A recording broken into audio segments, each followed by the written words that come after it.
wabarakatuh.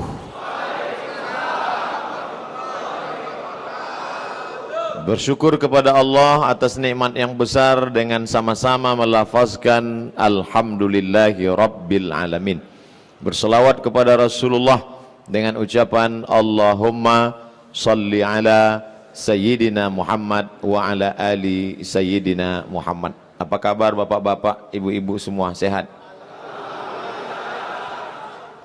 Semoga kita tidak termasuk orang yang sedang ketakutan dan cemas akibat apa yang sedang kita dengar beberapa hari ini. Karena kita bertawakal, tetap ikhtiar dan berusaha, semuanya kita serahkan pada Allah. La haula wa la quwata illa billahil aliyil azim. Masya Allah, masjid kita indah. Kalau dulu kita mendengar cerita bagaimana Ratu Balqis sampai ke istana Sulaiman, dia angkat ujung karena dia lihat di bawah seperti air. Ini Masya Allah, tadi hampir saya angkat juga celana saya. Ini, seperti air di bawah air, di atas awan. Kurang indah apa lagi? Fabi ayyi ala'i rabbikuma tukadziban. Nikmat apa lagi yang engkau dustakan? Di hari baik, bulan baik. Kenapa disebut bulan baik?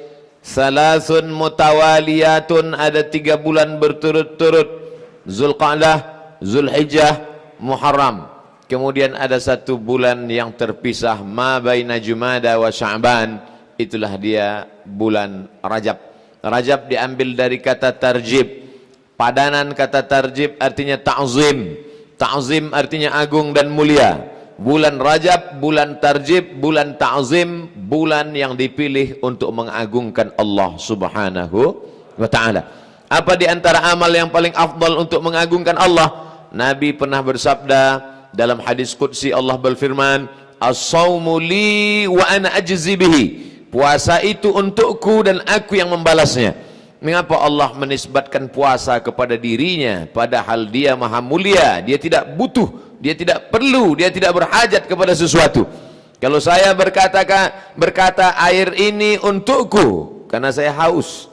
Kalau saya berkata makanan ini untuk saya karena saya lapar. Tapi ketika Allah berkata as-sawmu li, langsung ditambah. As-sawmu li, puasa ini untukku. Allah tidak berhajat kepada puasa. Tapi Allah berkata puasa ini untukku karena ada 3 alasan. Yang pertama, Allah kalau mau memuliakan sesuatu, dia nisbatkan sesuatu itu kepada dirinya. Contoh hamba. Hamba sahaya, miskin, susah, melarat, tidak punya apa-apa. Bahkan dirinya pun tidak punya, dia punya tuannya. Tapi ketika hamba itu dinisbatkan kepada Allah, maka dia menjadi mulia. Hamba Allah, Abdullah. Rumah biasa saja. Tapi ketika rumah itu dinisbatkan kepada Allah, maka siapa yang menodai rumah itu halal darahnya. Bait rumah dinisbatkan kepada Allah, Baitullah, maka rumah itu menjadi mulia. Kita sekarang sedang berada di Baitullah, masjid, rumah Allah. Maka ketika dinisbatkan puasa untukku, Allah ingin memuliakan ibadah puasa. Kenapa amal yang paling afdal adalah puasa?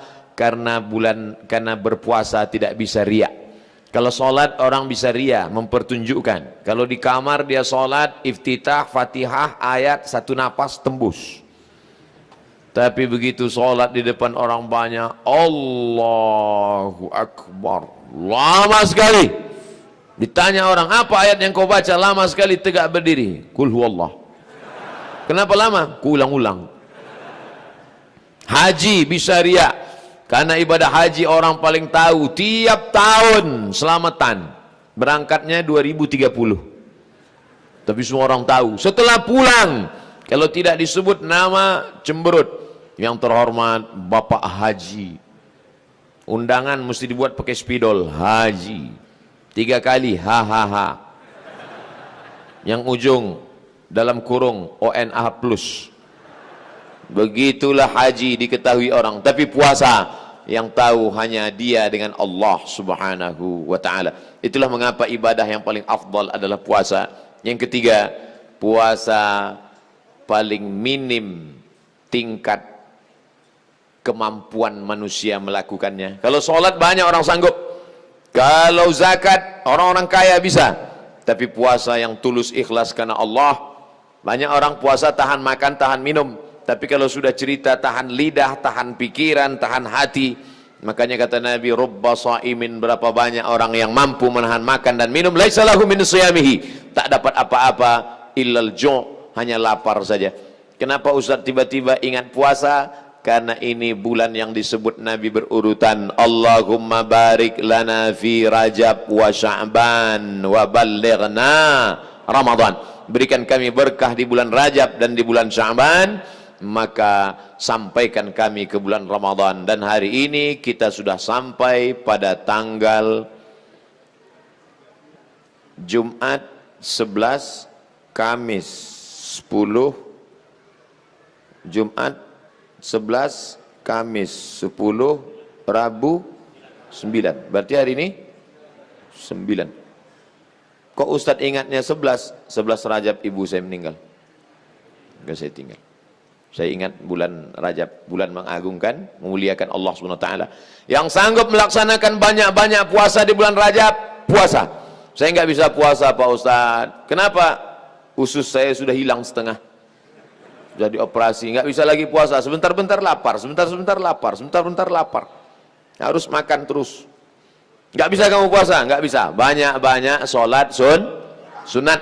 Sholat qabliyah subuh, sholat isyraq, sholat duha, sholat awabin, sholat qabliyah, sholat ba'diyah, sholat tahiyatul masjid, sholat sunat hajat, sholat sunat wudu, sholat sunat tasbih.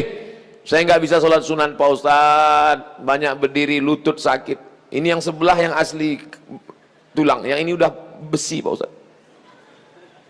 Nggak bisa banyak sholat sunat, nggak bisa baca Quran, khatamkan Al-Quran. Habis sholat zuhur 2 lembar, habis asar 2 lembar, habis maghrib 2 lembar, habis isya 2 lembar, habis subuh 2 lembar, 10 lembar. Satu hari 1 juz, sebulan khatam 30 juz. Baca Quran pun nggak bisa juga Pak Ustaz. Setiap buka Quran lihat huruf titiknya udah titik ba udah 3 nampak. Puasa nggak bisa. Puasa, sholat sunat enggak bisa juga. Baca Quran enggak sanggup juga. Kalau gitu pejamkan mata, duduk berzikir. Afdalu zikri la ilaha illallah, la ilaha illallah. Zikir pun enggak bisa juga Pak Ustaz. Mati aja lah. Tak ada lagi guna hidup lama-lama di dunia ini. Ngabis-ngabiskan oksigen aja. Buat semak Bandung aja. Saudaraku yang dimuliakan Allah Subhanahu wa taala, jangan sampai hari-hari di bulan Rajab ini kosong, hampa, tak bermakna. Masya Allah, ternyata ibu-ibu ramai di luar. Saya tahu dari layar monitor. Gimana cara menyapa ibu-ibu ini? Kemana kameranya? Sana. Masya Allah. Ibu-ibu, kumaha atuh, damang. Udah, sampai itu aja. Ibu yang dimuliakan Allah Subhanahu wa taala. Ustaz Somad mesti tahu judul tausiahnya apa. Karena tidak boleh ceramah keluar dari yang sudah ditetapkan panitia. Indahnya kebersamaan dalam perspektif Islam. Lihatlah 3 orang yang beda. Yang satu menutup kepala dengan sorban, yang satu pakai peci, yang satu tidak tutup sama sekali. Tapi mereka tidak pernah saling menyalahkan. Apakah yang pakai sorban mengatakan Nabi tidak pernah pakai peci? Kalau pakai peci bid'ah, wa kullu bid'atin dhalalah wa kullu dhalalatin finnar.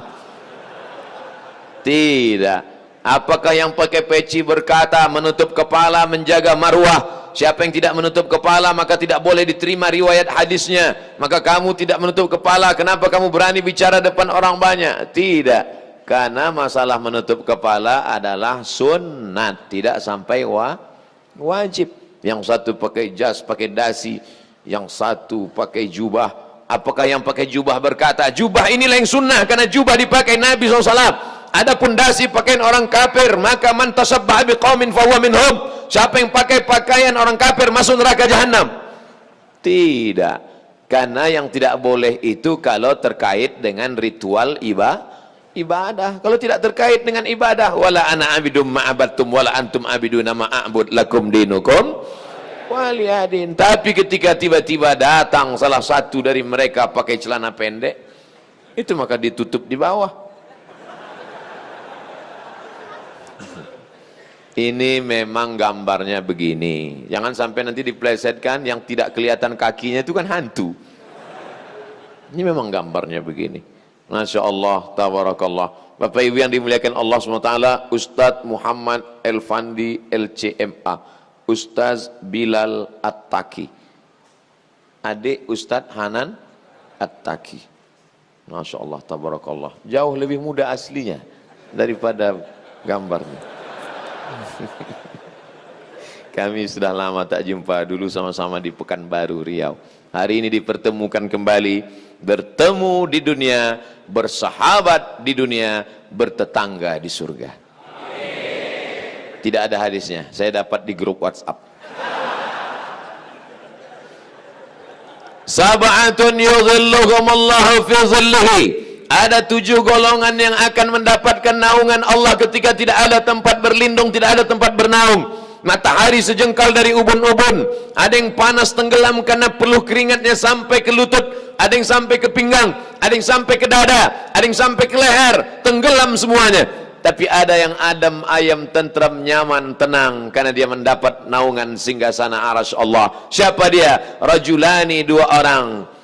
Tahabba fillah, berkasih sayang karena Allah, ijtama'a alaih, bertemu karena Allah, wa tafarraqa alaih, berpisah pun karena Allah. Insyaallah kita termasuk dalam golongan itu insyaallah.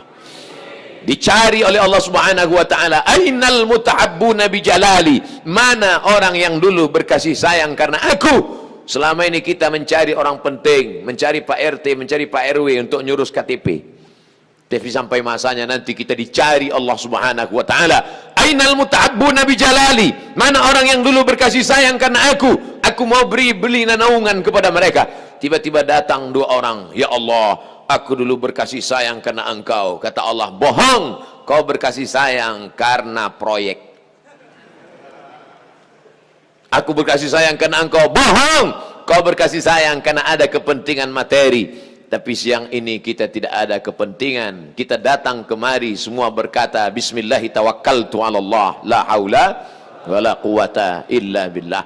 Kita bisa bersahabat, berteman baik kalau tidak ada kepentingan. Tapi kalau sudah ada kepentingan, itulah yang merusak.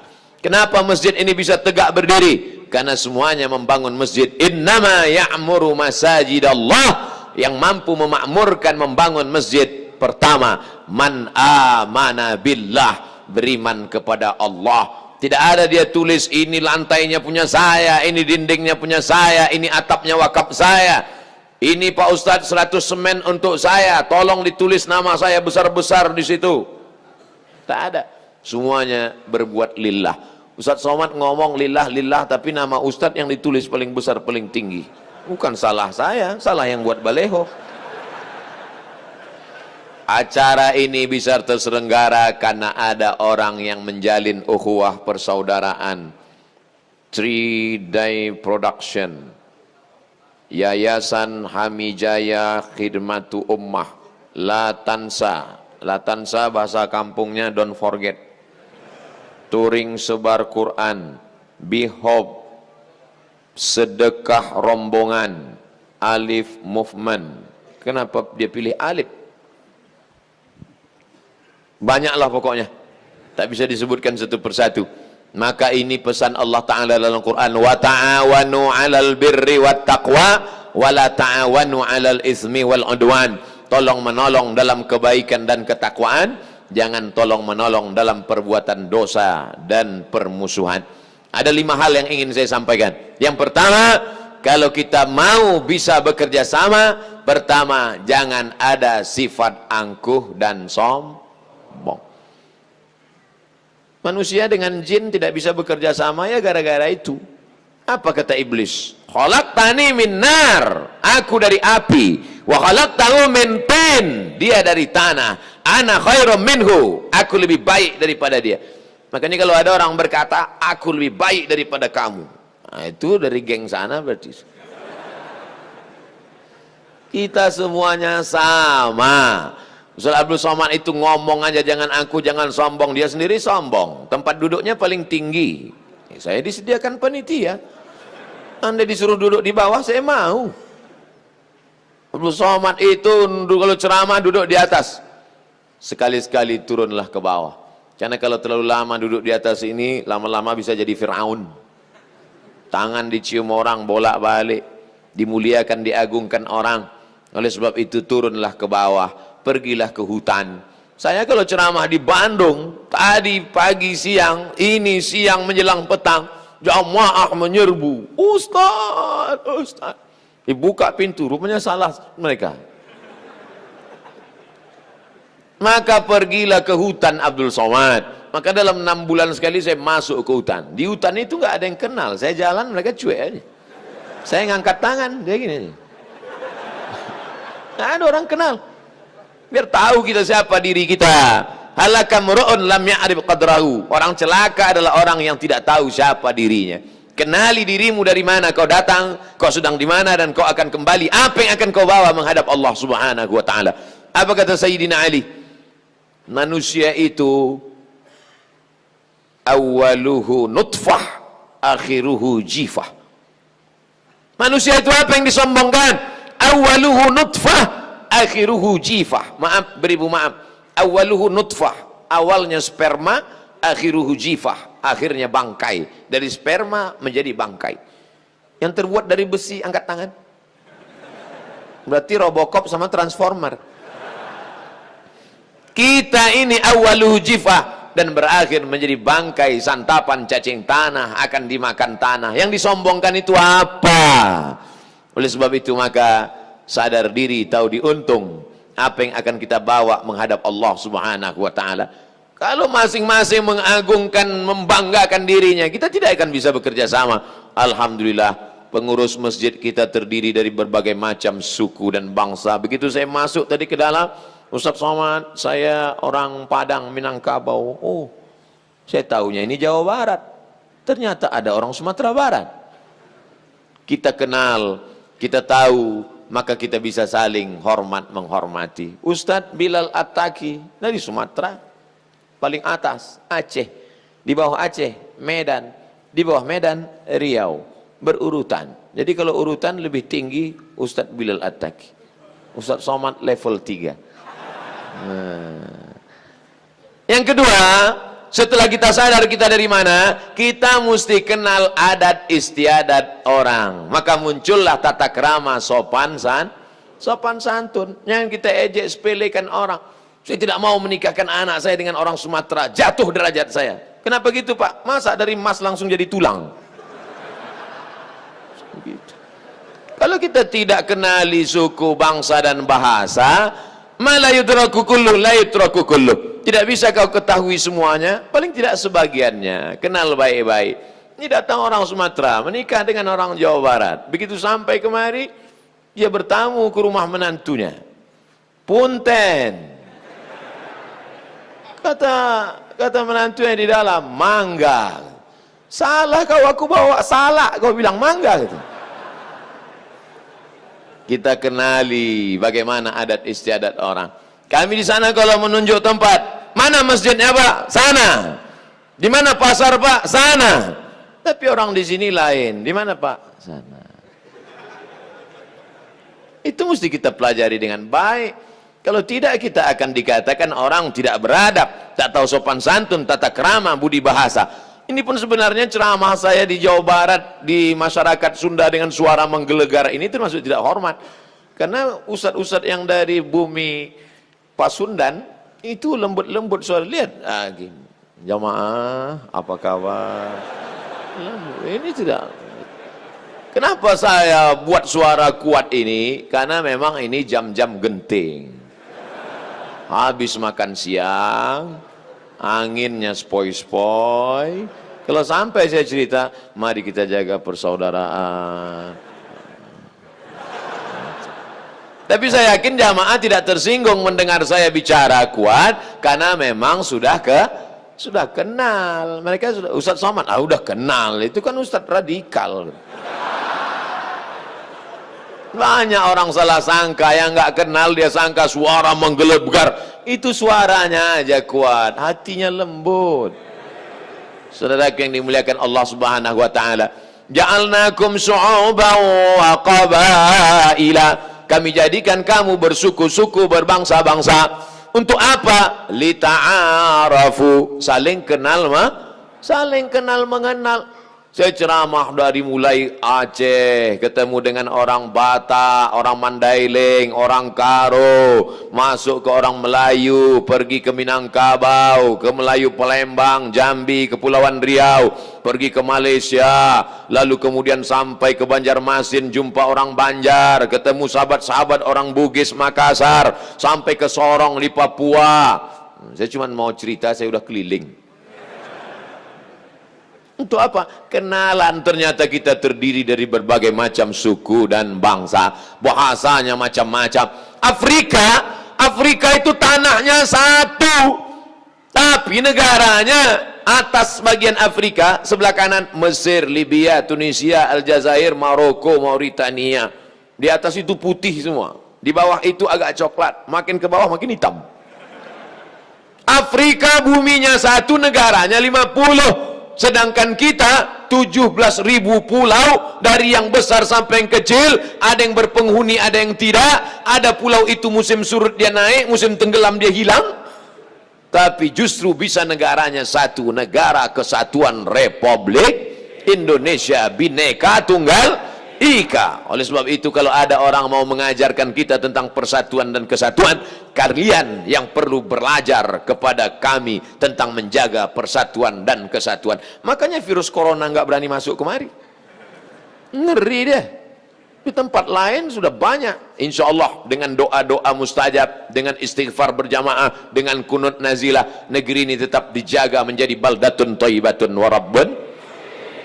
Kalau lagi masih ada merasa diri lebih hebat, lebih angkuh, aku sombong, luar biasa. Saya alhamdulillah kemana-mana pergi ketemu jamaah yang rendah hati, begitu jumpa langsung salaman. Assalamualaikum Ustaz, waalaikumsalam, assalamualaikum salam. Kadang di tempat orang yang sombong mana mau dia ngulurkan tangan, begitu ketemu langsung masuk kantong. Senyum aja nggak mau, tangan masuk kantong, wajah mendongak ke atas, gerimis, baru tahu, hidung pesek. Sekarang banyak orang tidak mau salaman, tapi alasannya jelas, karena takut virus. Tidak mau senyum, ya nggak kelihatan, orang pakai masker. Tapi alhamdulillah jamaah semuanya, mudah-mudahan kita tetap dijaga Allah Subhanahu wa taala. Bapak Ibu yang dimuliakan Allah Subhanahu wa taala, setelah kita sadar diri kita datang dari mana, bahwa kita dari air yang hina, bahwa kita bukan apa-apa dan bukan siapa-siapa. Setelah itu kita kenali suku, bangsa, bahasa, adat istiadat kita bersama, barulah kemudian bahwa kita punya cita-cita yang sama. Cita-cita apa? Mencari ridha Allah Subhanahu wa taala. Menjadi pengurus masjid bukan ingin menjadi saya ketua masjid. Loh, Ustaz kok ngomong gitu? Saya ketua masjid. Saya ini ketua masjid. Saya ketua Masjid Ibadur Rahman. Tugas saya tanda tangan surat aja. Ustaz, ini ada surat, tanda tangan. Ini ada surat Pak Ustaz, tanda tangan. Ini ada surat Pak Ustaz, tanda tangan. Isinya Ustaz sudah baca? Belum. Apa isinya? Jamaah mau minjam duit, saya batalkan. Karena ini duit masjid, duit umat, bukan duit bukan duit saya. Sekarang banyak pengurus masjid dengan bangganya membacakan, alhamdulillah. Sebelum khatib naik mimbar hari Jumat ini, mari kita bacakan perolehan infak, zakat, wakaf, sedekah kita selama sepekan ini. Masjid kita alhamdulillah 200 juta. Bangga. Duit siapa? Itu duit umat, pakai untuk kepentingan kemaslahatan masjid. Ini duit masjid banyak, jamaah duduk di atas semen, pulang masuk angin, gembung. Belikan ke karpet. Lebih baik masjid ngomongkan, masjid kita hutang. Semua jamaah nunduk. Berapa kali saya ceramah di masjid, karpetnya tebal, berdiri saya di depan, tenggelam kaki saya saking tebal. Masya Allah, tabarakallah. Gak lama saya ceramah, datang surat dari belakang. Mohon Ustadz penggalangan dana, karpet masih hutang. Tapi alhamdulillah, sudah 20 menit saya ceramah, kertas belum ada datang. Berarti memang masjid ini nggak punya utang. Saudara yang dimuliakan Allah Subhanahu wa taala, kalau kita bisa bekerja sama, tidak ada sikut menyikut, barulah kita bisa mencapai tujuan bersama. Bersama-sama bekerja mencari ridha Allah. Ilahi anta maksudi, yang kami maksud hanya engkau. Wa ridhaka matlubi, ridhamu yang kami cari, bukan puja-pujian manusia, bukan hanya untuk membanggakan diri, tapi karena ingin menjadi pelayan agama Allah. In tansurullah, kalau kau tolong agama Allah, yansurkum, Allah akan menolong kamu pada saat tak ada yang bisa menolong. Yauma yafirrul mar'u min akhi, hari itu orang akan lari dari saudaranya, wa sahibatihi wa ummihi wa abih, lari dari ibunya, lari dari ayahnya, wa sahibatihi, lari dari istrinya, lari dari suaminya, wa bani, lari dari anak-anaknya. Likulli imri'im minhum yawma idzin sya'nun yughnih, karena semua orang sibuk mengurus urusan masing-masing. Tapi ada yang akan menolong kita. Mana? Setiap orang yang membangun sejengkal tanah yang dia wakafkan, yang tidak bisa memberikan tanahnya, yang dulu memberikan lampu, AC, kipas angin, kosen, pintu, jendela, yang tidak bisa karpet, sound system, kamera, tidak juga bisa ikut bergotong royong memberikan tenaga, tidak juga bisa memuji, memberikan pujian, sanjungan, ucapan terima kasih, tidak juga bisa, mati dalam keadaan su'ul khatimah. Saudaraku yang dimuliakan Allah Subhanahu wa taala, kalau bisa kau berikan bangun satu masjid, dilarang bersedekah di masjid ini. Ada nggak masjid seperti itu? Ada. Nanti Bapak Ibu umur panjang, badan sehat, pergi ke Mesir insyaallah. Amin. Ada masjid berkubah warna hijau namanya Masjid Nuri Khattab. Tertulis di situ, tidak menerima sedekah. Karena dia mau masuk surga sendirian. Masjid-masjid lain tidak sanggup membangun masjid sendirian, bekerja sama. Kamu tanah wakafnya, kamu dindingnya, kamu jendelanya, kamu atapnya. Terus yang lain ini nanya, terus Ustadz, saya tanda tangan prasastinya. Saudara yang dimuliakan Allah Subhanahu wa taala, andai kau tidak bisa memberikan sesuatu, tabassumika fi wajhi akhika shadaqah, senyummu ke wajah saudaramu sedekah. Ngasih tanah nggak bisa, ngasih dinding nggak bisa, ngasih atap nggak bisa, ngasih lampu nggak bisa, datang senyum wajah cerah sedekah. Udah nggak ngasih tanah, nggak ngasih semen, nggak ngasih sedekah, datang petantang tenteng. Ini kelihatannya tiangnya miring ini. Ini nggak bener ini. Ini kalau ada yang model begini, antukkan kepalanya ke tiang. Jangan. Saudaraku yang dimuliakan Allah Subhanahu wa taala, jangan angkuh, jangan sombong, supaya kita bisa berjalan bersama. Kenali adat istiadat sifat pribadi orang. Ada orang itu yang kalem, diam, nggak banyak ngomong. Tapi jangan kita katakan sombong, memang bawaannya begitu, diam aja. Kamu kenapa? Memang bawaan saya dulu dari dulu. Kamu kenapa? Panas dalam.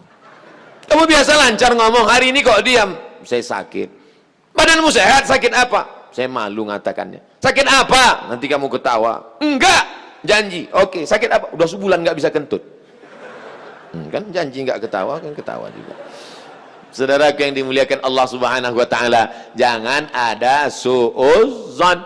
Setelah kita kenal bersama, tujuannya sama, barulah kita tetapkan kita bersama, ketua, sekretaris, bendahara, seksi-seksi yang mengurus, yang mengundang, yang menjemput, yang menyiapkan makanan, minuman, semuanya, sound system, kamera. Lalu kita bekerja sama, tapi tidak semuanya tampil ke depan. Yang tampil ke depan hanya yang ada di baleho ini saja. Padahal yang membuat acara ini terwujud, terselenggara, siapa yang paling besar jasanya? Itu yang masang tenda di luar. Tapi tidak ada gambar pasang tenda di sini.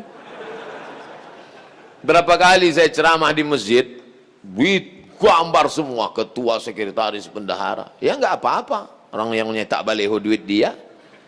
Tapi hari ini saya tidak tahu mana gambar ketua, mana sekretaris, mana bendahara. Yang ditulis adalah gambar. Dan yang paling tinggi dibuat Ustadz Abdul Somad. Mereka sebenarnya cuma ingin menyenangkan hati. Biarlah badan kau kurus, tapi kami buat kau tinggi di atas.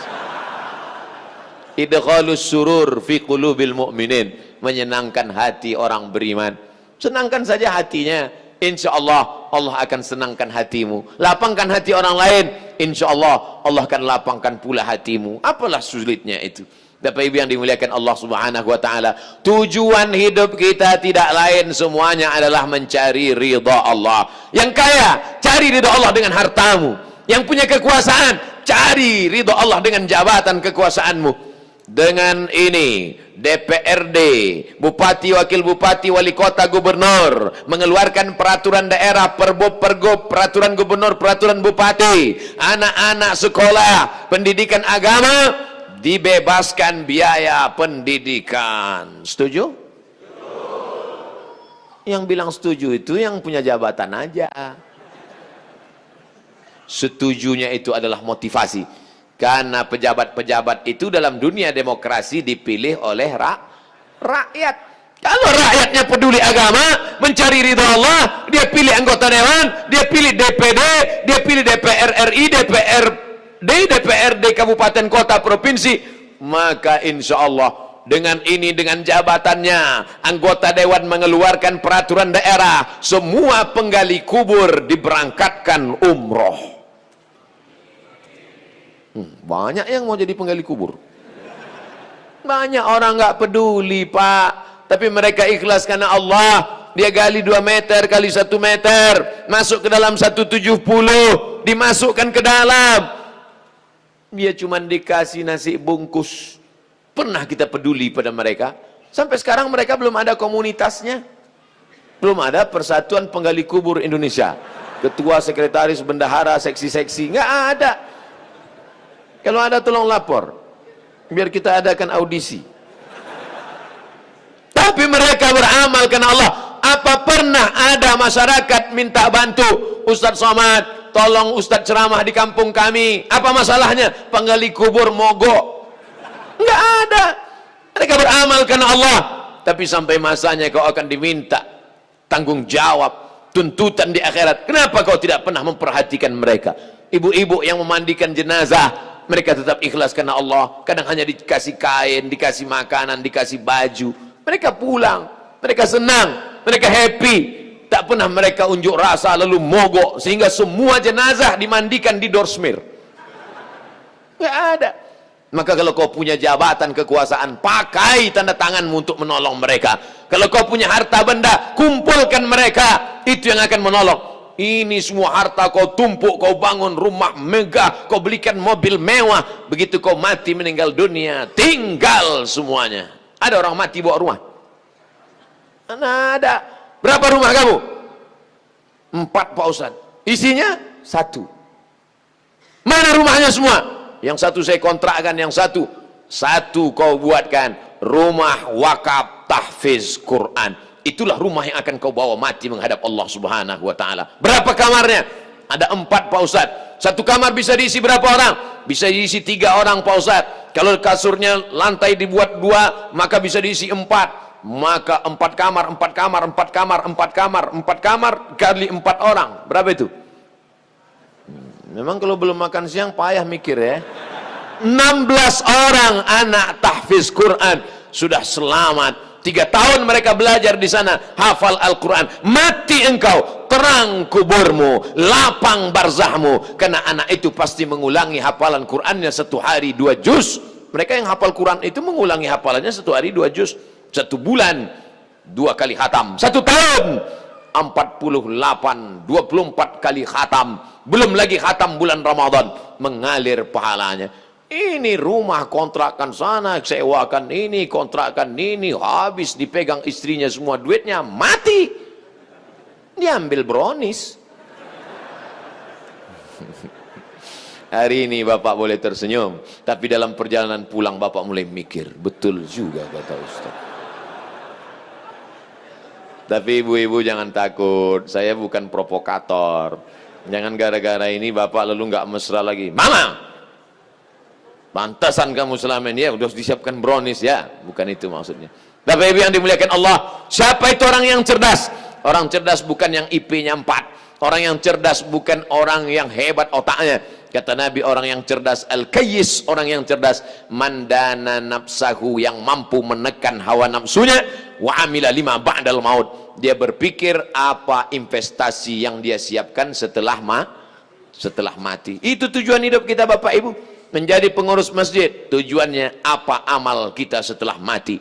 Menjadi orang tua, tujuannya apa amal kita setelah mati. Anak-anak muda yang hadir ini, insya Allah inilah yang akan mendoakan orang tuanya, Rabbighfirli wali walidayya warhamhuma kama rabbayani shaghira. Saya bangga hari ini, karena yang hadir ini saya lihat banyak yang muda-muda. Mustahil mereka datang ke masjid kalau orang tuanya memberi makan haram. Uang sekolahnya haram, sarapannya haram, breakfastnya haram, lunchnya haram, dinnernya haram. Haram, otaknya pun haram. Mati masuk neraka jahanam. Tapi begitu dikasih makanan halal, dia pulang kuliah bawa sepeda motor naik angkot, dia lihat ada baleho, hadiri tablik akbar pengajian Ustadz Abdul Somad di Masjid Multazam. Dia pun segera datang. Kata orang Multazam itu pendek Pak Ustadz, lebarnya cuma 2 meter. Inilah Multazam yang paling besar. Multazam tempat terkabulnya doa yang hanya dari Hajar Aswad ke pintu Ka'bah. Mau masuk ke sana 4,7 juta jamaah haji yang mau berdoa di situ. Banyak orang yang sholat di depan Multazam itu salamnya cuma satu. Assalamualaikum warahmatullahi wabarakatuh. Langsung. Berdoa di situ. Ustaz Somad, katanya dinding Ka'bah itu wangi. Iya. Kenapa waktu itu saya nggak wangi? Kamu berdoanya matanya terbuka apa tertutup? Tertutup. Berarti kamu di belakang orang Afrika.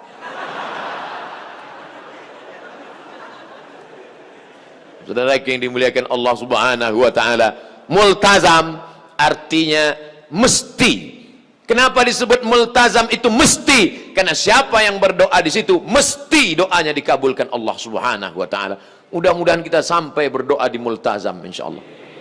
Enggak perlu diaminkan lagi, sudah di multazam. Nah, multazam itu kan hanya di samping Ka'bah di kota Makkah, betul. Tapi kenapa ini dikatakan multazam? Aqrabu ma yakunul abdu min rabbih wa huwa sajid. Orang yang paling dekat dengan Allah bukan hanya ketika dia di multazam di Makkah. Kalaulah orang dekat dengan Allah hanya ketika di Makkah, betapa tidak adilnya Allah. Bagaimana dengan orang miskin yang tidak punya uang untuk berangkat ke tanah suci Makkah? Begitulah adilnya Allah. Tidak punya uang, dia tetap bisa sampai. Bagaimana caranya? Aqrabu ma yakunul abdu min rabbih wa huwa sajid. Orang paling dekat dengan Allah ketika dia bersujud. Maka datang ke masjid, bersimpuh sujud di hadapan Allah. Di sujud terakhir itulah kau mintakan doa sepanjang-panjangnya kepada Allah. Tapi jangan pakai bahasa yang bukan Arab. Kalau pakai bahasa Arab boleh dilafazkan. Tapi kalau pakai bahasa Sunda, bahasa Jawa, bahasa Minang, bahasa Bugis, bahasa Makassar, maka kau katakan saja dalam mulut, dalam hati, jangan diucapkan di mulut. Berapa lama? Nabi pernah sujud sepanjang ayatnya. Bayangkan itu lamanya. Tapi ketika sholat sendiri, jangan waktu jadi imam. Waktu jadi imam, begitu bangun, pingsan semua makmum di belakang. Saudaraku yang dimuliakan Allah Subhanahu wa taala, apapun jabatanmu, apapun kekuasaanmu, apapun profesimu, dari pedagang sampai diplomat, dari orang kaya sampai rakyat jelata, dari penguasa sampai yang miskin papa, tujuanmu adalah mencari ridha Allah. Makanya doa kita, Allahumma inna nas'aluka ridhaka, kami ingin ridhamu, wal jannah, baru surgamu. Kenapa tidak surga duluan? Karena orang yang mendapat ridha Allah pasti dapat surga. Orang yang dapat surga belum tentu dapat ridha. Nanti ketika bapak ibu semuanya masuk surga, amin. Semua bapak ibu masuk surga, amin. Setelah semuanya masuk ke dalam surga, dapat jannatin tajri min tahtihal anhar, air sungai yang mengalir. Lalu Allah bertanya, madza turidun? Hai penghuni surga, kamu mau apa lagi? Penghuni surga menjawab, ridhaka. Ada satu yang kami belum dapat ya Allah. Taman-taman surga sudah, bidadari sudah, makanan sudah, minuman sudah, tempat yang indah sudah. Ada satu yang kami belum dapat ya Allah. Apa itu? Ridhaka, ridhamu. Dan orang yang mendapat ridha Allah hanya orang yang ridha menerima keputusan Allah Subhanahu wa taala. Apakah Bapak Ibu ridha menerima keputusan Allah?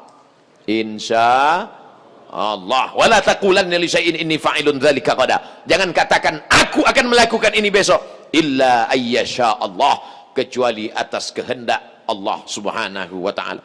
Memangnya kalau kita tidak ikut kuasa Allah, kemauan Allah, mau ikut siapa lagi? Sedangkan denyut jantung kita saja kuasa Allah, nafas berhembus satu ke atas satu ke bawah kuasa Allah, kedipan mata, bisikan telinga, lintasan pikiran, bisikan hati punya Allah. Kalau Allah mau, tak perlu dia kirimkan kita wabah penyakit. Berapa banyak orang minum kopi batuk mati, digigit nyamuk mati. Innama amruhu idza arada syai'an ayaqula lahu kun, mati. Sombong, gagah, perkasa, menjadi penguasa arba'ami'ati sana, empat mi'ah ratus, sana tahun, mi'ah sana 400 tahun. 400 tahun itu berapa periode itu? Berapa kali pilkada itu? 400 tahun jadi penguasa. Datanglah Nabi menyampaikan risalah kepada dia. Apa kata Nabi? Sembahlah Allah. Apa dia jawab? Ar-Rabbun ghairi, Ar-Rabbun ghairi, apakah ada Tuhan selain aku?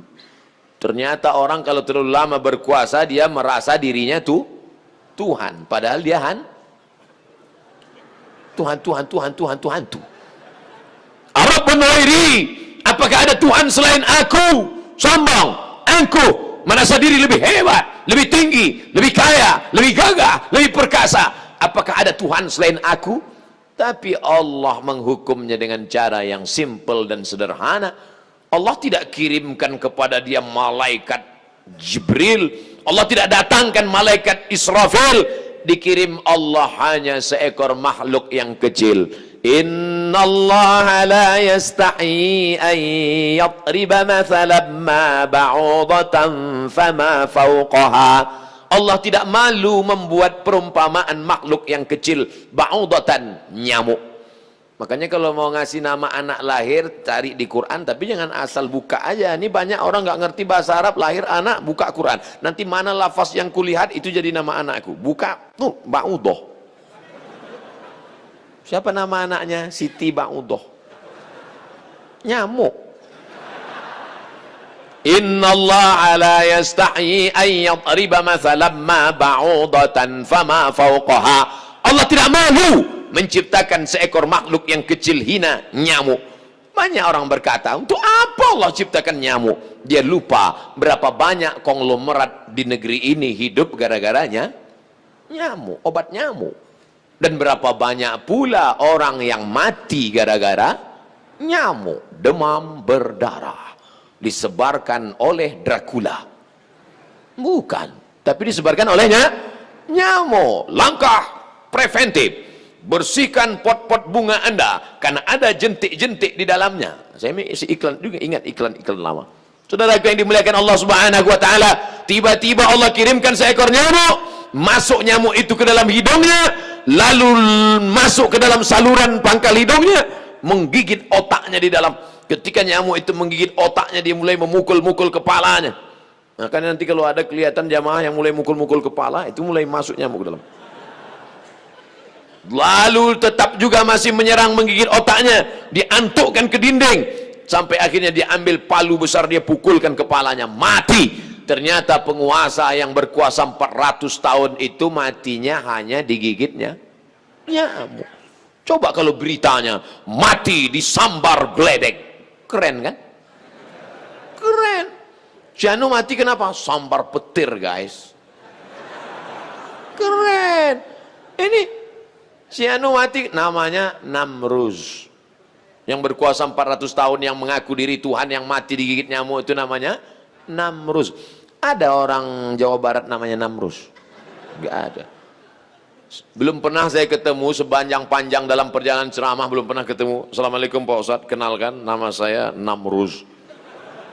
Walaupun dia pernah berkuasa, walaupun dia orang paling kaya, walaupun dia orang paling hebat, 400 tahun menguasai seluruh dunia, tapi orang tetap tidak mau mengambil namanya. Kenapa? Karena tujuan hidupnya bukan mencari ridha Allah, memperturutkan hawa nafsunya.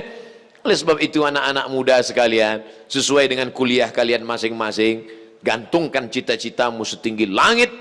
Mudah saya ceramah cerita langit di sini karena memang langit dekat di sini. Gantungkan cita-citamu setinggi langit, tapi kakimu tetap nginjak ke bumi. Karena kalau kakimu nggak nginjak, dua kemungkinan. Pertama sombong, kedua hantu setan. Kalian tetaplah mahasiswa yang tawaduk dan rendah hati. Di mana kalian pergi menghormati orang tua, membanggakan. Kalau belum sanggup membahagiakan orang tua, jangan pernah menyusahkan mereka. Siap? Ini banyak anak-anak muda ini pulang ke rumah nyusahkan aja. Tertulis di keningnya, troublemaker. Belum dia pulang kampung, baru namanya aja muncul ke handphone, kumat darah tinggi emaknya. Langsung lihat namanya, ini pasti masalah ini anak. Na'udzubillah. Saya kemarin baca berita seorang anak minta siapkan tas sama emaknya. Mak, siapkan tas, saya mau pergi keluar kota. Tiba-tiba emaknya sambil masak, sebentar nak, lambat. Akhirnya dipukulnya kepala emaknya. Saya membaca itu, hampir saya banting HP saya. Untung saya ingat, ini HP banyak nomor di dalam. Masih ada anak durhaka pada orang tua hari ini. La ilaha illallah Muhammad Rasulullah. Ingatkah engkau 9 bulan 10 hari kau di dalam perutnya? Bukan kau di dalam tabung gas 9 kilo. 2 tahun kau disusukannya. Walaupun kau sekarang sudah bapak-bapak, sudah orang tua, tetap mengalir darahnya dalam badanmu. Sampai mati kau tetap adalah anaknya. Di dalam badannya engkau adalah bagian dari tubuhnya. Kau tinggal di dalam badannya 9 bulan 10 hari. Setelah itu kau keluar disusukannya. Kalau mau dia dimasukkan yang kau kresek, dibuangnya ke parit, sudah lama kau jadi sampah, dimakan anjing kurap. Tapi dia masih sayang, dia masih cinta, karena kasih sayang ditanamkan Allah ke dalam hatinya. Kenapa tiba-tiba tak ada rasa kasih sayang dalam hatimu? Oleh sebab itu, Masya Allah, Tabarakallah, anak-anak muda yang hadir ke masjid ini adalah anak-anak yang berbakti kepada orang tua, Insya Allah. Apa bapak pejabat bisa mencari ridha Allah dengan jabatannya? Bapak-bapak yang kaya bisa mencari ridha Allah dengan kekayaannya. Kalian anak muda, jabatan belum ada, kekayaan masih belum nampak. Apa yang bisa kalian buat? Ridha Allah fi ridhal walidain. Ridha Allah terletak pada ridha orang tua. Wa sukhutullah fi sukhutil walidain. Murka Allah terletak pada murka kedua orang tua. Yang keempat, kita bisa bekerja sama kalau kita tidak sikut menyikut. Kalau mampu jadi imam, maju ke depan. Kalau tidak sanggup jadi imam, siap jadi makmum. Kalau suaramu bagus, kumandangkan azan. Kalau suaramu tak bagus, bersihkan WC. Jangan diletakkan di depan menendang ke belakang, diletakkan di belakang menanduk ke depan. Kalau ada di antara jamaah begitu mentalnya, diletakkan di belakang, nanduk ke depan. Diletakkan di depan, nendang ke belakang. Sabar. Idul Adha, Bismillahirrahmanirrahim, Allahu Akbar. Itu yang sesuai sama dia. Sifat-sifat kebinatangan itu dibuang pada saat hari raya Idul Adha. Semua orang ikut menyaksikan penyembelihan. Perempuan yang selama ini di rumah, waqarna fi buyutikunna, jangan keluar rumah, tetap di rumah. Tapi pada saat menyembelih hewan kurban, Aisyah ikut, Fatimah ikut dengan Sayyidina Ali bersama Sayyidina Hasan, Sayyidina Husain melihat penyembelihan. Makanya kita pun semua datang ke masjid, baik yang ikut motong maupun yang cuma bawa kupon. Semuanya hadir, semuanya ikut megang. Ada yang megang badan sapi, ada yang megang ekornya, ada yang megang telinganya. Banyak sapi itu yang mati bukan karena dipotong tapi stres. Dan banyak sekali yang datang. Saudaraku yang dimuliakan Allah Subhanahu wa taala, apa maknanya? Di badan kita ini ada sifat-sifat kebinatangan. Menanduk ke depan, menendang ke belakang, menyikut ke kiri, menyundul ke atas, menyipak ke bawah. Maka buang sifat-sifat kebinatangan itu. Kita makan kambing, makan sapi, sifat sapi mungkin menurun ke kita. 9 sapi di sebelah, 1 sapi dipotong. Ketika sapi yang dipotong ini meregang nyawa, keluar darahnya, mengerang, minta tolong. 9 sapi yang ada di sebelah cuek sambil makan rumput. Mau mati-matilah, bukan urusanku. Sifat itu sekarang ada pada diri umat Islam. Mati saudaranya di Uighur, bukan urusan saya. Meninggal syahid saudaranya di India, bukan urusan saya. Saya kan orang Sumatera, saya kan orang Jawa, saya kan orang Sunda, itu orang India. Kami berbeda bangsa, betul. Tapi kita sama-sama la ilaha illallah Muhammadur Rasulullah. Lalu maksud Ustaz apa? Apakah kami perlu meledakkan kedutaan India? Bukan. Kan itu maksud saya. Tapi kita berusaha menyadarkan umat. Kalau sampai kita tidak peduli kepada keadaan umat, man lam yahtam bi amril muslimin, siapa yang tak peduli kepada keadaan umat Islam, falaysa minhum, maka dia bukan golongan umat Islam. Lalu kalau bukan golongan umat Islam, kita golongan siapa? Kita insya Allah tetap menjadi umat Muhammad sallallahu alaihi wasallam. Oleh sebab itu, kalau tidak sanggup memberikan uang, menjahaza ghazian faqad ghaza, bantu, belikan obatnya, kirim kepada relawan-relawan. Tidak sanggup, paling tidak ad-du'a silahul mu'min, doa senjatanya orang beriman. Saya di setiap khutbah Jumat tak pernah lupa saya sampaikan itu di khutbah yang kedua. Allahumma ansuril Islam wal muslimina fi Falastin. Allahumma ansuril Islam wal mujahidin al mustad'afina fi Uighur, fi Rohingya, fil Hind. Fil Hind artinya fi India. Tapi saya berdoa berapi-api, jamaah duduk berair-air. Malah selesai dari masjid ngomong bisik ke temannya, ini nampaknya tadi Jumat kita nggak sah. Jadi kenapa? Nggak ada khutbahnya. La ilaha illallah, khutbah ada, entenya melayang. Saudara yang dimuliakan Allah subhanahu wa ta'ala, kalau hanya 2 rakaat salat, maka 2 rakaat qobliyah ba'diyah cukup. Kalau hanya 2 rakaat salat, maka 2 rakaat setelah wudhu cukup. Salat Jumat bukan sekedar 2 rakaatnya, tapi salat Jumat adalah mendengar khutbah. Saya kalau khutbah itu nggak lebih dari 20 menit. 15 menit khutbah pertama, duduk sejenak, 5 menit khutbah kedua. Kenapa Ustaz khutbah nggak pernah lama-lama? Karena saya merasakan penderitaan salat Jumat yang luar biasa. Makanya jangan selamanya berceramah, jangan selamanya khutbah, sekali-kali juga jadi jamaah. Ustaz hari ini khutbah di mana? Hari ini saya tidak khutbah, saya mau dengar khutbah Jumat. Ternyata mendengar khutbah itu berat. Berat. Maka jangan heran kalau saya jadi khotib itu saya pandang mata saya tajam. Di mana jamaah yang paling berat itu? Saudara kita di Palestina, dibantai di India.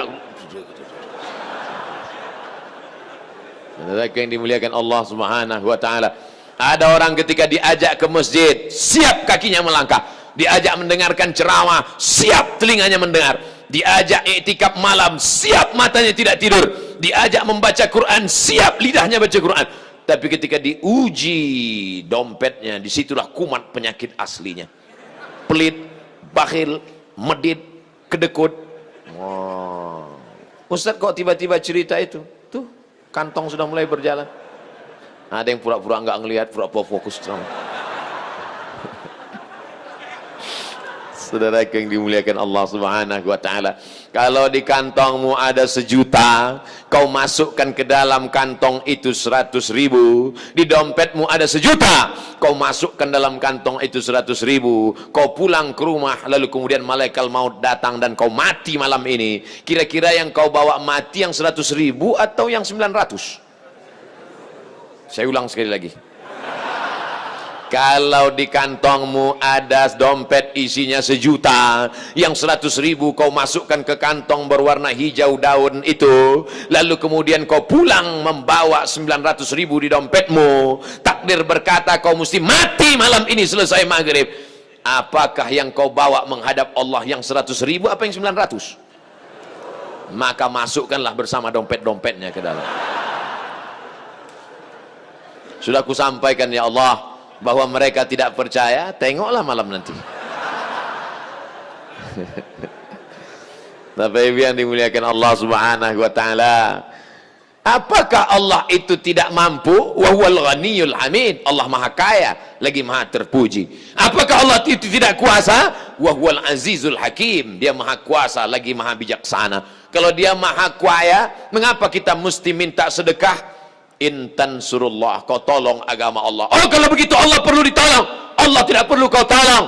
Kau sedang menolong dirimu sendiri. Karena ketika kau bersedekah, itu bukan untuk Allah, tapi bersedekah untuk persiapan diri. Yang mewakafkan tanah masjid ini, senanglah dia di alam barzah. Kalau hidup dia, hidupnya tenang. Allah menurunkan ketenangan ke dalam hatinya. Huwallazi anzala sakinata fi qulubil mu'minin. Dia yang menurunkan ketenangan ke dalam hati orang beriman. Inna setan qad ya'isa an ya'budahul musallun. Setan sudah putus asa kalau melihat orang sholat. Begitu setan datang ke masjid Multazam, langsung dia masuk dari pintu, nggak baca doa. Setan itu kalau masuk masjid nggak baca doa. Makanya kalau ada bapak ibu tadi yang nggak baca doa, enggak, bukan setan, setengah setan. Kita langkahkan kaki kanan. Allahumma inni as'aluk, Allahumma ftahli abwaaba rahmatik. Saya di mana-mana masjid masuk dengan tegak gagah berdiri. Tapi di masjid Multazam saya mesti menunduk. Pintunya nggak sampai semeter.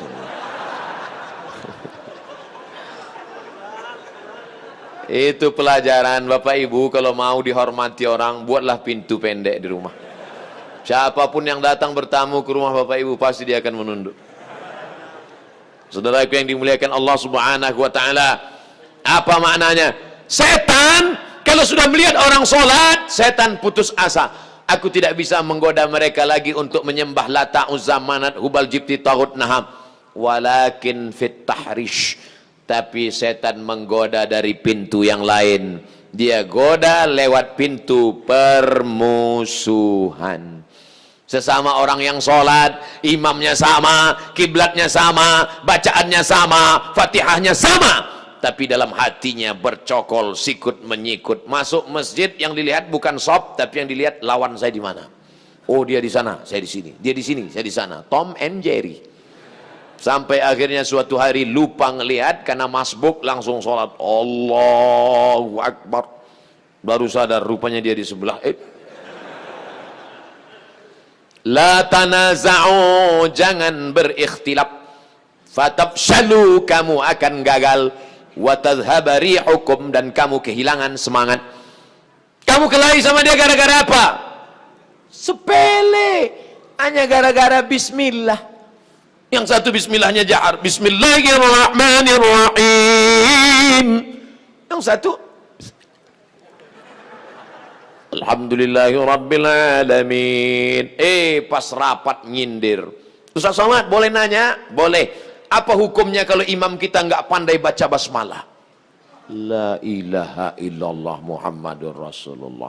Ini masalah khilafiyah, remeh temeh, sepele. Kalau masjid kita dari awal dulu memang bismillahnya jahar, ya teruskan jahar. Kalau memang dari awal pembangunannya masjid itu baca bismillahnya sir, teruskan sir. Kalau memang masjid itu dari awalnya baca kunut, teruskan kunut. Kalau memang tidak berkunut, tidak usah pakai kunut. Yang pakai kunut mazhab Syafi'i dengan mazhab Maliki. Yang nggak pakai kunut mazhab Hanafi dengan mazhab Hambali. Saudi Arabia, Makkah Al-Mukarramah sejak 1924 rezim King Abdul Aziz pakai mazhab Hambali, maka nggak pakai kunut. Idza qanata, kalau imammu berkunut, maka berkunutlah makmum. Angkat tangan, aminkan 5 kali. Allahumma hdina fi man hadait, amin. Wa afina fi man afait, amin. Wa tawallana fi man tawallait, amin. Wa barik lana fi ma a'tait, amin. Wa qina bi rahmatika syarra ma qadait, amin. Sisanya kalau kau hafal, ikut baca. Fa innaka taqdi wa la yuqda 'alaik wa innahu la yadhillu man walait wa la ya'izzu man adait. Tabarakta rabbana wa ta'ala. Falakal hamdu 'ala ma qadait. Nastaghfiruka wa natubu ilaik. Tutup dengan salawat. Wa sallallahu ala sayyidina Muhammadin nabiyil ummi wa ala alihi washabbihi wasallam. Kalau enggak hafal, diam aja. Enggak perlu kau gerak-gerakkan mulut. Hanya supaya disangka temanmu kau hafal. Karena kita mencari ridha Allah, bukan mencari ridha teman. Tapi kalau saya diundang ceramah di suatu kota, saya nggak tahu masjid ini gimana awalnya, saya nggak mau maju jadi imam. Ustaz, silakan jadi imam. Lebih selamat daripada kita masuk ke dalam khilafiyah. Apa yang dicari ini? Mau menunjukkan diri lebih hebat, lebih alim, lebih berilmu?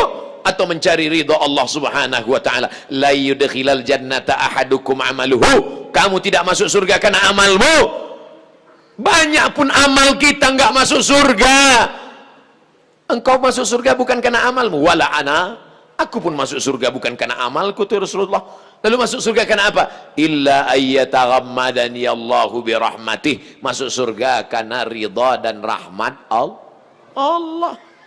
Tapi jangan gara-gara ceramah ini besok adik-adik enggak sholat subuh, dibangunkan ayah ibunya, enggak sholat, nak, langsung bangun. La yudkhilal jannata ahadakum amaluhu. Kamu masuk surga bukan karena amalmu. Tarik selimut lagi. Bismika Allahumma ahya wa amut. Kita tetap sholat subuh berjamaah ke masjid, tetap hadir pengajian dengan para habaib, alim ulama, guru-guru. Tujuannya untuk mencari ridha dan rahmat Allah. Buka Quran pertama kali yang disebut rahmat, Bismillahirrahmanirrahim. Ada orang mati yang didoakan rahmat, Allahumma ighfir lahu warhamhu. Doa di antara dua sujud minta rahmat, Rabbighfirli warhamni. Ya Allah, berikanlah kami rahmat. Amin. Ada ibu-ibu satu diam aja dia. Ibu enggak minta rahmat. Aku udah dapat, kata dia. Rupanya nama suaminya Pak Rahmat.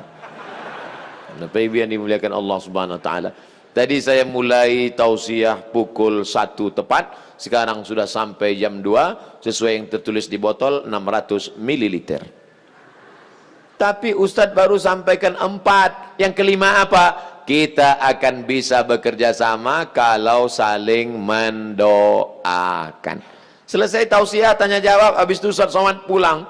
Tidak tahu entah kapan kita akan berjumpa, tapi kita tidak berpisah karena kita tetap bersama dalam doa.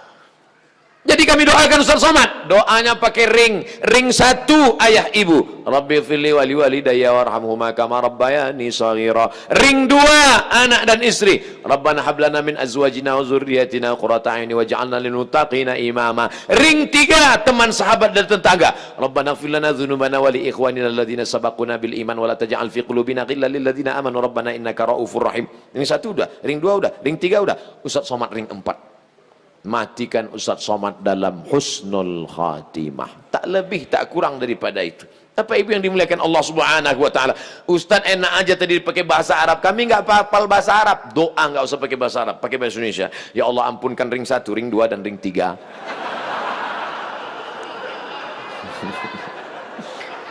Ya mohonkanlah. Doa itu enggak boleh sampai enggak jelas begitu. Itu namanya doa abstrak.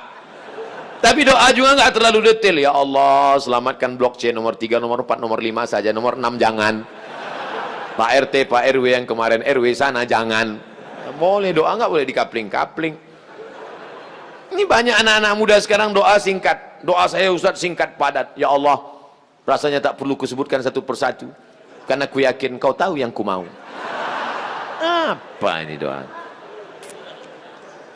Tapi doa juga nggak terlalu detail. Ya Allah, ini ada tanah yang mau dijual 25 meter kali 30. Sebelah kanan dengan Pak Wakil Bupati, sebelah kiri dengan Pak RT, sebelah depan jalan, terletak strategis, harga masih nego. Insya Allah kalau 5 ini kita jaga, maka kita insya Allah masih bisa bekerja sama di dunia, sampai di akhirat kita masuk ke dalam surga Jannatul Firdaus bersama Rasulullah sallallahu alaihi wasallam. Jamaah yang masuk surga kloter nomor 30, jamaah Masjid Multazam Bandung. Masuk. Yang pertama masuk ketua, sekretaris, imam, security, panitia, pemasang baleho, umbul-umbul, kameramen, masuk semua. Yang mengupload ke Instagram, Twitter, BBM, WhatsApp, masuk semua. Tamu-tamu VVIP belakangan. Masuk semua. Ustaz Abdul Somad paling ujung. Pas ditanya, ini jamaah Multazam? Enggak. Kenapa masuk sini? Pernah ceramah sekali. Masuk. Itulah gunanya bersama dengan orang-orang soleh. Kita jawab pertanyaan. Seringkali teman yang berbeda agama mengucapkan selamat ketika Idul Fitri. Bagaimana sikap kita untuk membalas hal seperti ini agar tidak dicap sebagai kelompok yang sempit dan fanatik buta? Sampaikan ke dia, brother, kau saudaraku satu bangsa dan setanah air. Aku tidak bisa mengucapkan selamat Natal, karena bagi kami Nabi Isa itu bukan Tuhan, dia adalah Nabi utusan Allah. Dan bagi kami dia tidak lahir tanggal 25 Desember. Kuharap kau tidak tersinggung dengan ini. Kalaupun kau tersinggung, ya nggak apa-apa. Saya punya sahabat tidak Islam, tapi saya sampai hari ini masih teman baik, dan dia tidak tersinggung karena dia tahu keyakinan saya. Itulah makna persahabatan. Persahabatan itu seperti kepompong, berawal dari ulat menjadi kupu-kupu. Persahabatan itu kan saling memahami, saling mengerti. Bukan kita mengorbankan akidah kita. Bukan berarti dia ucapkan Idul Fitri 1 Syawal, mohon maaf zahir dan batin, lalu kita balas dengan ucapan yang sama.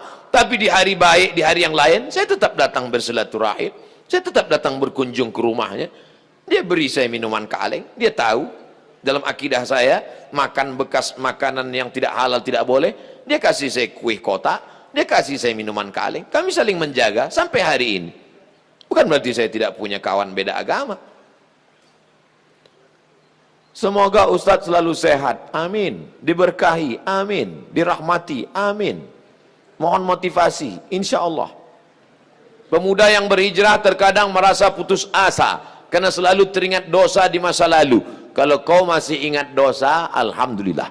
Yang khawatir justru kau nggak ingat dosa. Setelah hijrah kau merasa sudah menjadi penghuni surga, yang lain masuk neraka. Setelah hijrah, bapaknya masuk neraka, emaknya masuk neraka. Yang masuk surga cuman dia, istrinya sama gurunya. Di kaplingnya surga itu. Memang dia panitia akhirat. Orang yang diterima taubatnya ketika dia mengenang dosa-dosanya di masa lalu, maka hatinya hancur lebur, air mata tak tertahan menetes. Itu orang yang taubat nasuha. Ini sekarang punya banyak juga yang hijrah ini. Ustadz, saya ini dulu nakal. Kartu kuning sudah datang. Banyak juga saya ketemu orang yang sudah hijrah taubat. Apa kata dia? Ustadz, saya ini semua minuman sudah saya minum, semua perempuan sudah saya rasa, dari Afrika sampai Eropa. Ente taubat apa bangga? Dosa kok bangga? Ini yang taubatnya diterima Allah SWT. Rasa takut kepada Allah. Apa tujuan puasa 30 hari? Ya ayyuhalladzina amanu kutiba alaikumusyamu kama kutiba alal ladzina min qablikum la'allakum takut. Wahai engkau saudaraku, engkau sudah punya rasa takut dalam hati. Dengan bekal takut inilah engkau akan masuk ke dalam surga Allah Subhanahu wa taala. Ada orang minta jasadnya dibakar, abunya di laut dihanyutkan. Kenapa? Karena dia takut. Sebelum zaman Nabi Muhammad SAW, karena dia takut kepada Allah. Kata Allah Subhanahu wa taala, karena dia takut kepada aku, masukkan dia ke dalam surga aku.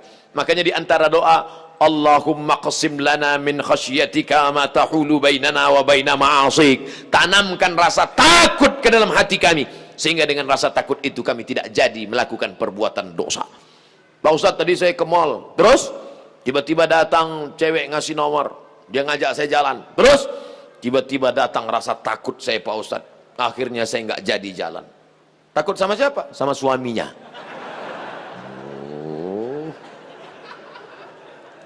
Untuk masyarakat Indonesia yang beragam, bagaimana model bertetangga yang diajarkan Islam dalam menghadapi perbedaan keyakinan dan latar belakang etnis? Saya nyewa rumah ngontrak di Mesir di lantai bawah. Di atas namanya Baba Yosef Hana. Baba Yosef Hana, agamanya Kristen Ortodok. Saya bertetangga 2 tahun, dari tahun 2000 sampai 2002. 2002 bulan November pulang. Suatu ketika kami datang mengadu ke Baba Yosef. Baba Yosef, kami tidak sanggup lagi bayar uang sewa rumah. Karena Baba Yosef mengatakan sewa rumah mesti saya naikkan. Karena saya kena kanker. Saratan bahasa Arabnya, saya kena kanker nak. Maka sewa rumah mau kami naikkan. Kalau Baba Yosef menaikkan sewa rumah, apa boleh buat? Kami pindah dari rumah ini, Baba Yosef. Kenapa? Karena kami juga lebih dahsyat kanker kantong kering. Tahun 98, 99, 2000 krisis moneter. Apa kata Baba Yosef? Kalian jangan pindah, tetaplah di rumah ini. Setiap acara Pak Dubes datang, Bapak Yosef kami undang makan bersama, dan dia juga tetap baik dengan kami. Kami tahu kami berbeda, maka mengucapkan tidak assalamualaikum, tapi kalau ketemu sabahal khair, selamat pagi, sabahan nur, selamat siang, masa al khair, selamat petang, selamat malam. Kami saling menjaga. Apakah karena berbeda lalu kemudian kami berkumpul bersama? Ini tuan rumah beda agama, mari kita siapkan pisau dapur, kita bunuh dia malam-malam.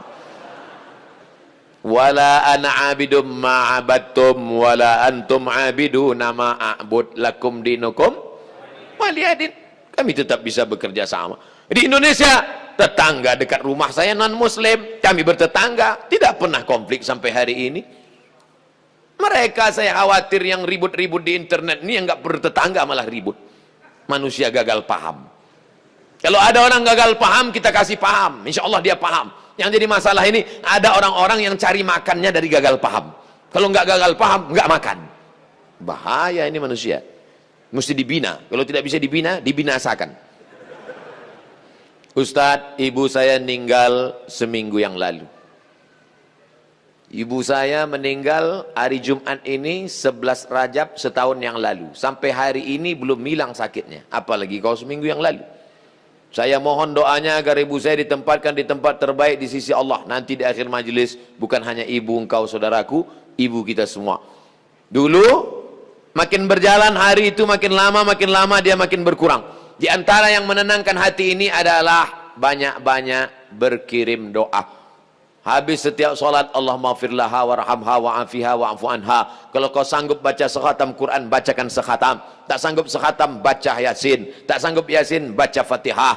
Fatihah tak juga sanggup, parah kali. Habis itu pula kalau kau ada duit gaji sedekah, belikan beras 10 kilo, sarden, ikan, kumpul, masukkan ke kresek, serahkan ke anak yatim. Sebutkan, ni anak yatim tolong doakan almarhumah ibu saya. Di mana dulu tempat dia solat, kau buka sajadah solat kau di situ, menenangkan hati.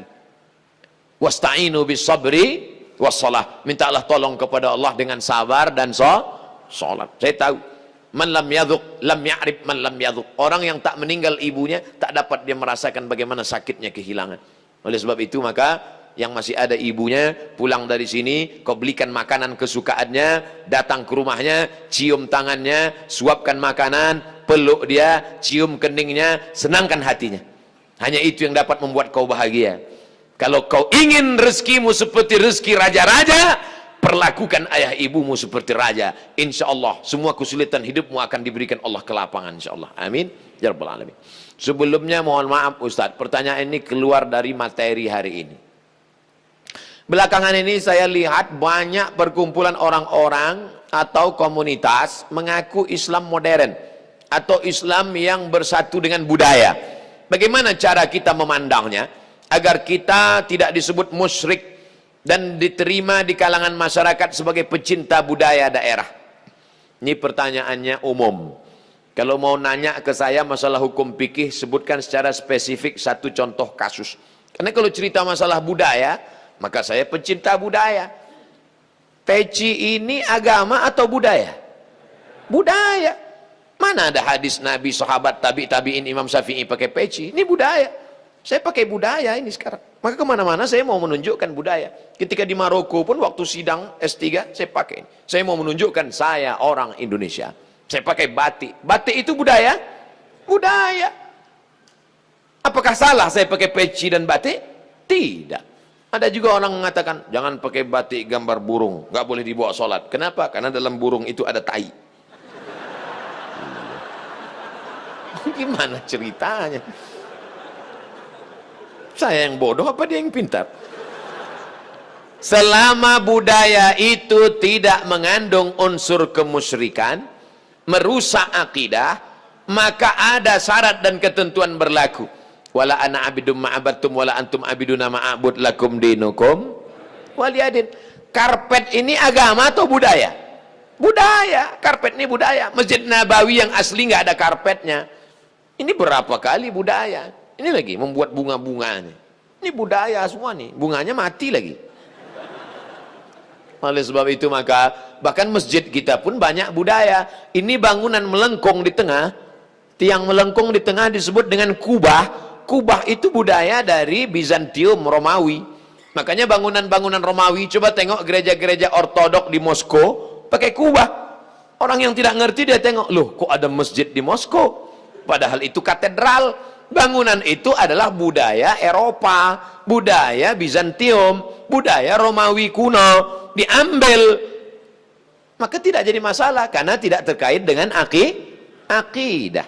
Begitu juga dengan tiang menara masjid. Itu bukan agama, itu budaya. Karena dulu di Mesir ada namanya tiang tinggi tempat api di tepi laut, supaya para nelayan kalau tengah malam jangan sampai kapalnya nabrak ke pantai. Maka disebutlah tempat itu mercusuar, sehingga di tengah malam dia ngelihat. Waktu itu belum ada GPRS. Maka dia lihat, oh kita udah dekat di tepi pantai, maka layar mesti diarahkan ke melawan angin supaya kapal tidak laju, supaya tidak kencang. Lalu kemudian ketika orang Islam melihat ada menara tinggi, apinya dibuang, muazzinnya naik ke atas. Allahu Akbar, Allahu Akbar. Sekarang muazzinnya di bawah, mikrofonnya ke atas, sound systemnya di atas. Sekarang nggak ada lagi kabel, wireless. Ini semuanya budaya. Selama budaya itu tidak merusak akidah, maka boleh. Yang nggak boleh itu budaya celana pendek. Kenapa? Karena melanggar syariat Islam. Nampak pangkal paha dan lutut, tidak sah salat. Selama budaya tidak melanggar akidah, maka dia boleh dilaksanakan. Budaya itu apa Pak Ustaz? Hasil cipta karya karsa manusia yang tidak ada wahyu di dalamnya. Pak Ustadz, saya mau tanya kenapa hati saya selalu gelisah, padahal saya sudah perbanyak istighfar. Tolong masukannya. Semoga Pak Ustadz selalu dilindungi Allah Subhanahu wa taala. Di mana letak gelisah itu? Di dada sebelah kiri. Nama tempatnya jantung. Tapi ada yang bilang hati Pak Ustadz, kombinasikan aja dua, jantung hatiku. Berdegup dan berdetak di sebelah kiri. Coba rasakan. Bagi yang tak merasakan, lapor ke panitia. Kain kapan sudah siap? Makanya kadang kita bangun tidur nggak ada angin, nggak ada hujan, risau, suntuk di dalam. Tapi begitu kita ambil wudhu, sholat, terasa dia seperti kopi yang habis diaduk, tiba-tiba bening. Ala bidzikrillahi tatmainnul qulub. Dengan banyak berzikir mengingat Allah, maka hati akan menjadi tenang. Ya muqallibal qulub, wahai engkau yang membolak-balikkan hati, tsabbit qalbi, kokohkan hatiku, ala dinik wa ala ta'atik. Apakah materi bisa menenangkan hati? Tidak. Materi hanya bisa menenangkan materi. Materi lambung. Lambung hanya bisa ditenangkan dengan materi. Apa dia? Nasi uduk, ayam penyet, ayam pop, ayam mati. Tapi non materi hanya bisa ditenangkan dengan agama. Makanya orang-orang ateis yang tidak beragama, hidupnya sempit. Kata Allah, ka'annama yas'adu fis sama, seperti terbang. Kita kalau naik pesawat, terbang, take off, itu dada terasa sempit. Begitulah orang yang tidak berserah diri kepada Allah, sempit. Akhirnya mereka mencari ketenangan kemana? Sabu-sabu, pil anjing gila, sakau, penjara, kalau ketangkap BNN, mati. Angka bunuh diri terbesar di dunia bukan di Republik Indonesia, bukan di Asia, tapi justru di Eropa dan Amerika, karena mereka meninggalkan agama. Stres, depresi, mobil mewah tapi nggak bisa tidur malam, jam 2 malam stres, depresi. Makan obat tidur, tidur, bangun tidur, stres lagi, bangun tidur, tidur, mati. Sementara kita tenang. Begitu datang ke masjid, duduk, ngelihat muka ustadz, tertidur. Panitia penutup bangun. Fabi ayyi ala'i rabbikuma tukadziban. Nikmat tidur apalagi yang kau dustakan? Orang barat setengah mati makan pil tidur supaya bisa tidur. Nama penyakitnya insomnia. Orang kita baru ngelihat. Berikut ini mari kita dengarkan tausiah. Demikianlah tausiah ini saya sampaikan. Kurang apa lagi? Maka kalau ada teman di sebelah tidur, biarkan. Dia sedang mensyukuri nikmat Allah Subhanahu wa taala. Jadi Pak Ustadz jawabannya, perbanyak zikir. Siapa yang bersolawat 1 kali 1 hari 1000 kali, maka sebelum mati dia melihat tempatnya dalam surga. Siapa yang meriwayatkan itu? Ditulis oleh Syekh Ali Jum'ah, mufti Mesir. Diriwayatkannya dari beberapa riwayat kitab-kitab sahih. Jadi kau beberapa kali istighfarnya. Coba amalkan ini. 1 kali 1000 kali. 1 hari 1000 kali. Beli tasbih yang ujungnya ada 10, 100 kali putar. Allahumma sholli ala sayyidina Muhammad wa ala ali Muhammad. Allahumma sholli ala sayyidina Muhammad. Kadang-kadang belum sampai 200 kau udah tertidur. Bangun lagi, sambung lagi. Allahumma sholli ala sayyidina. Malu bawa tasbih, pakai tasbih digital yang pencet itu. Allahumma sholli ala sayyidina. Allahumma sholli ala sayyidina. Tapi pelan-pelan. Kadang ada yang pakai tasbih itu. Macam makan bakwan kepanasan. Bagaimana hukumnya mengambil uang suami tanpa persetujuan suami untuk ditabungkan demi kepentingan rumah tangga? Ini namanya gerakan ibu-ibu kreatif.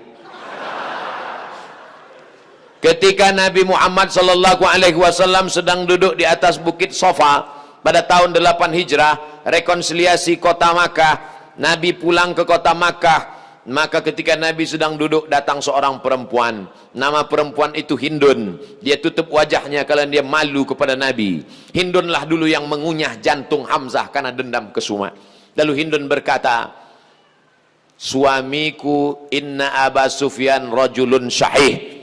Wahai Rasulullah, suamiku itu Abu Sufyan orangnya pelit, medit, kedekut, bakhil. Apa lagi? Bapak ibu hafal seterusnya. Apa kata Nabi SAW? Ambillah uang dia selama untuk mencukupi kebutuhan engkau dan anak-anakmu. Ini kabar gembira bagi ibu-ibu sekalian. Tapi ingat, mencukupi. Nah, standar di Bandung saya tidak tahu berapa keperluan karena beda harga makanan di Bandung dengan di Riau. Kalau di Bandung ini standarnya 3 juta, tiba-tiba si bapak cuma ngasih 1 juta, ibu boleh ambil 2 juta lagi. Sambutan yang luar biasa. Mana dalilnya? Itu ayat bapak ibu bapak baca waktu akad. Wa ashiruhunna bil ma'ruf. Pergaulilah mereka dengan ma'ruf. Ma'ruf diambil dari kata urf. Urf artinya tradisi setempat. Dasar pengambilan hukum dalam Islam ada 10. Quran, hadis, ijma', qiyas, syar'u man qablana, saddu zara'i, qaulus sahabi, istihsan, istishab. Urf.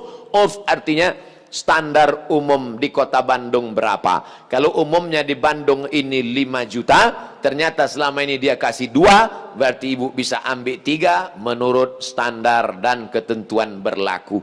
Tapi lebih dari ini tanggung dosanya, saya nggak ikut-ikutan. Saya nggak mau nanti terhalang masuk surga gara-gara ini. Abdul Somad masuk Jannatul Firdaus. Begitu udah mau masuk, datang bapak-bapak dari Bandung nuntut. Wah, saya nggak mau gara-gara ini. Di lingkungan tempat tinggal ada anak yatim. Kita insya Allah bersedekah. Tapi di saat ada keluarga yang sangat butuh bantuan, gimana Pak Ustadz? Wal jari dzil qurba wal jaril junubi.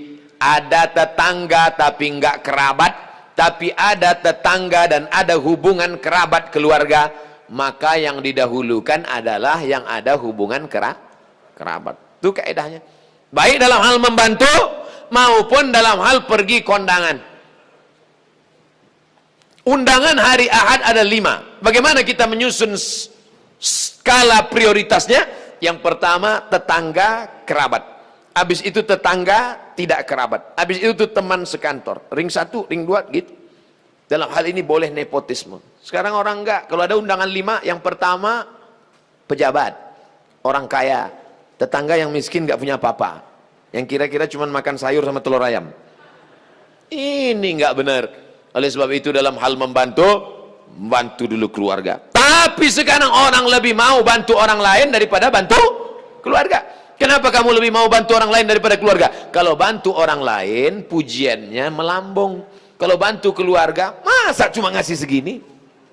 Oleh sebab itu maka setiap keluarga membantu keluarganya skala prioritas, tapi setelah itu tetap membantu fakir miskin, anak yatim. Ara'aital ladzi yukadzibu biddin, tahukah kamu siapa itu orang yang mendustakan agama? Orang yang mendustakan agama bukan orang sekuler liberal. Orang mendustakan agama adalah fadzalikal ladzi yad'ul yatim, menyia-nyiakan anak yatim, wala yahuddu ala ta'amil miskin, membiarkan fakir miskin. Fawailul lil musallin, lalai dalam salat. Alladzina hum an salatihim sahun, alladzina hum yuraun, riya, wa yamna'unal ma'un, melarang orang berbuat baik, tolong menolong. 5 ini mudah-mudahan kita tidak termasuk dalam pendusta agama. Ustadz, tolong doakan muslim saudara kita di India.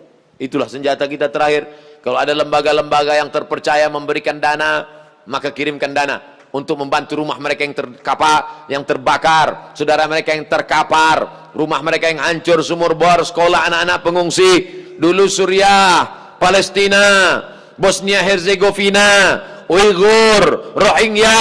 Coba perhatikan. Palestina, Bosnia Herzegovina dibantai oleh Slobodan Milosevic, Ali Izzet Begovic, ambis presidennya. Matang Uighur, datang Rohingya, sekarang India. Walaupun berbeda-beda tempat, tapi substansi maknanya sama. Mengapa mereka disiksa?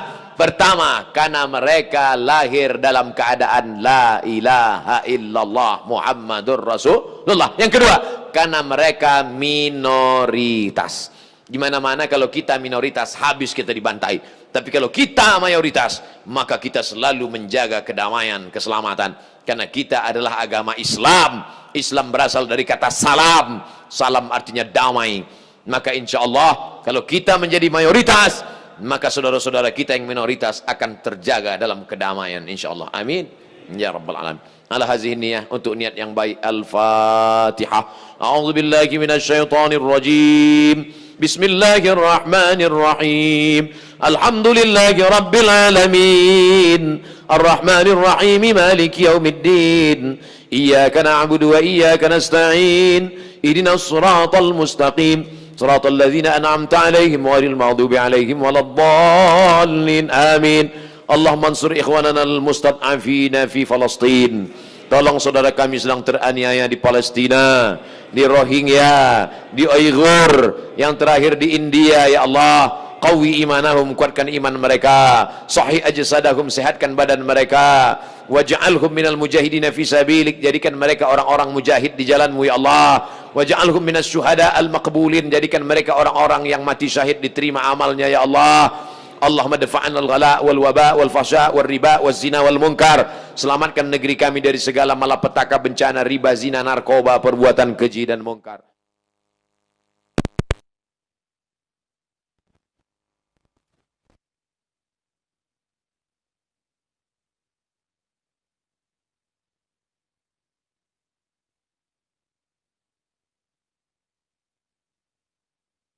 Majlis ini pulang dalam keadaan diampunkan silap salah dosanya.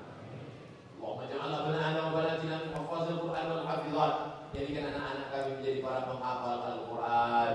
Minal mujahidina fi sabilik bi amwalihim wa anfusihim. Mereka menjadi pejuang menolong agamamu dengan harta dan nyawa mereka ya Allah. Allahumma ja'al akhir kalamina inda intihai ajalina. Jadikan akhir kalam kami ketika ajal kami tiba, saat malaikat maut mencabut nyawa. Ketika itu keluar dari mulut kami.